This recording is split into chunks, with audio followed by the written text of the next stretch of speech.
am Jayesh and I welcome you to Cool School. Today we are going to understand chapter 2 of class 6 history, that is chapter sources of history.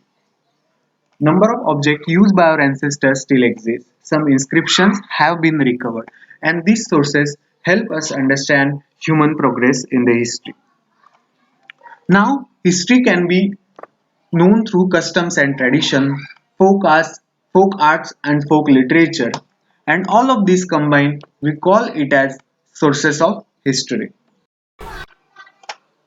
In this video, we are going to understand material sources of history, then written sources of history, oral sources of history, and precautions to be taken while writing history. Now, as a human, we use different things in our day-to-day life. So that is same with historical humans also, and they may have used different kind of things. So we need to categorize these historical sources. So sources are categorized in three types. They are material sources of history, then oral sources of history, and written sources of history. In the material things, the daily used to materials like the clothes, food, pet animals, or the cart, or some etc. Oral sources are like some, we have songs, we sing a song, we heard from someone, and then we are able to remember it. In the same way, in the ancient time, some information is passed to next generation orally, which is not written somewhere, but that information is passed orally. You may have idea about the Gurukul culture. In the Gurukul culture, the guru teaches shishya without writing, and in the early times he used to only recite some stanzas and that are remembered by the students. That are oral sources. And written sources, then come the written sources. So in the written sources, some books are there, some plays are there, poetries are there. In our Hindu culture, there are Vedas, four Vedas, and they are in written form. So these are written sources. Source. From these three sources, our first point is material sources of history. So one might have a question, what are material things? Actually, when I read this first, I also had same question, what are material things? So the material things relate to those things which human uses and desires in his life, starting from his clothes, food, pet animals, houses and buildings. In the context of history, we found artifacts, that is some ornaments, remains of food grains and animal and seed, and monuments and buildings. The material things, when we say material things, include day-to-day life uses things and some books and some other things. How did these things we get? Have these questions comes to often in my mind. So have you heard the term archaeology?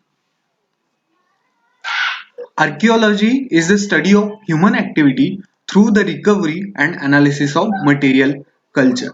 So basically, what is done is excavations are done at scientifically designated places, and some material things are recovered. They are analyzed for their shape, their size, their time period, and some conclusions are made from that. And the person who does all of this is called as archaeologist.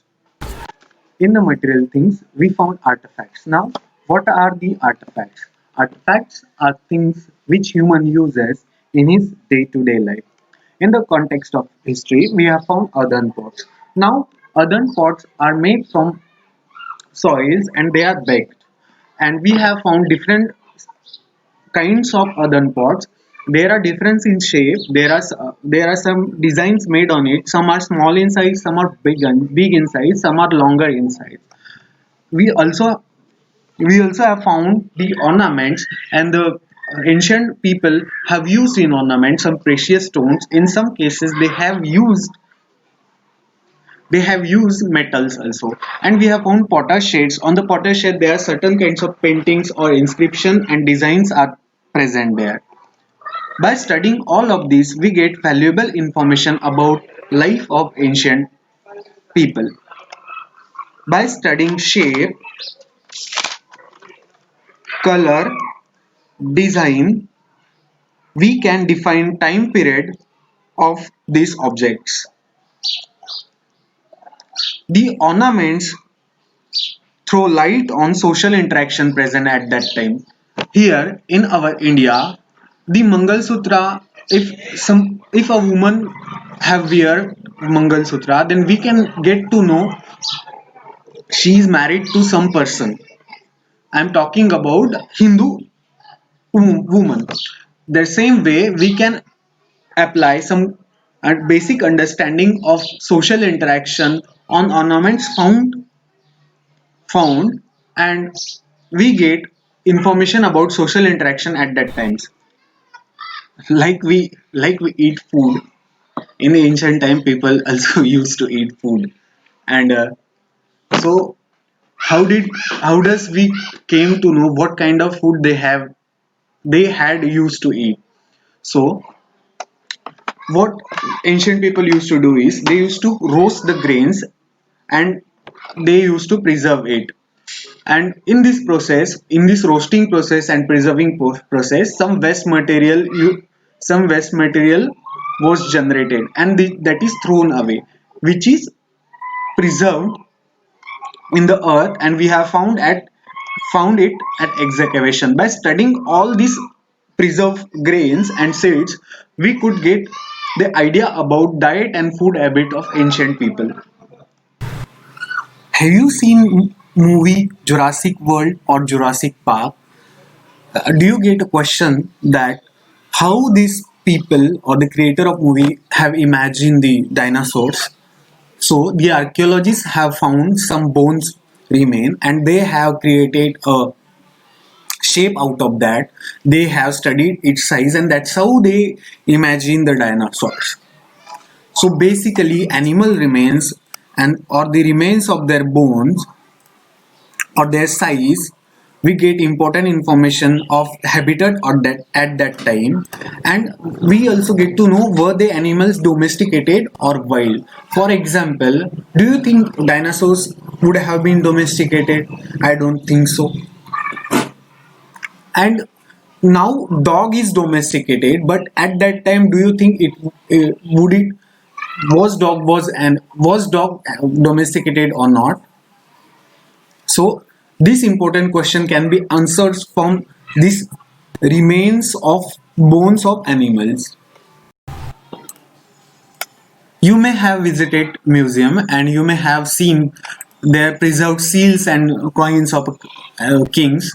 In front of you, this is a seal of Chhatrapati Shivaji Maharaj. In Marathi, it is called as Rajmudra, and there is a text written on it. And the same way, kings kings and emperors in the past used to generate their seals, and they used to write their names and kingdoms or the tagline on it.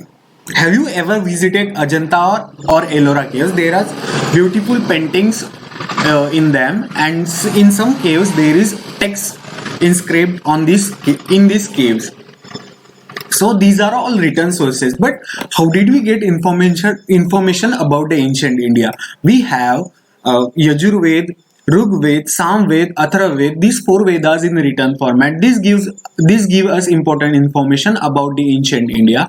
Then there is Mahabharata epic, Ramayana epic, then the Buddhist text and the Jain text. These give all important information about the ancient India in the written format. In the ancient times, when there was no script developed to write, pe- people used to pass the information to next generation in the oral forms. So what people used to do is they used to recite the important information, and they used to use in their life, and then this information is passed to next generation. In ancient India, there was Gurukul culture. In that Gurukul culture, The guru used to recite important stanzas from the Vedas or some important books, and the Shishya has to learn it, grasp it, and use it in his life and pass to next generation. So the information which is passed on to next generation by oral forms like OVs, folk songs, folk tales, and this is known as oral source of history. For example, here given line from a folk song. I will read it for you. Mahanagari Ujani लई पुण्यवान दानी तेथे नांदत होता राजा सुखी होती प्रजा तिन्ही लोकी Gaza वाजा असा उजनीचा इकराम राजा. This folk song is passed orally to the generations. Since now the form of written is available, we can found this in written format. We need to understand this, that everything we get is not authentic. So while writing history and reading history, a written document cannot be said to be authentic just because it is old. It needs to be examined critically as to who wrote it and why and when it was written. Conclusion should be cross-checked. Critical analysis is very important in a writing of history. So, for example, a fanatic may write something some else, or he may or she may show it as old documents. It surely it may look like an old document, but it may not be a original or authentic document. We need to be careful while reading history and studying history. We need to cross examine it and to get on the right conclusions. Thank you. If you enjoyed video, encourage us by like, share and subscribe. If not, then let us know in the comment box. Subscribe. Cool School. Thank you.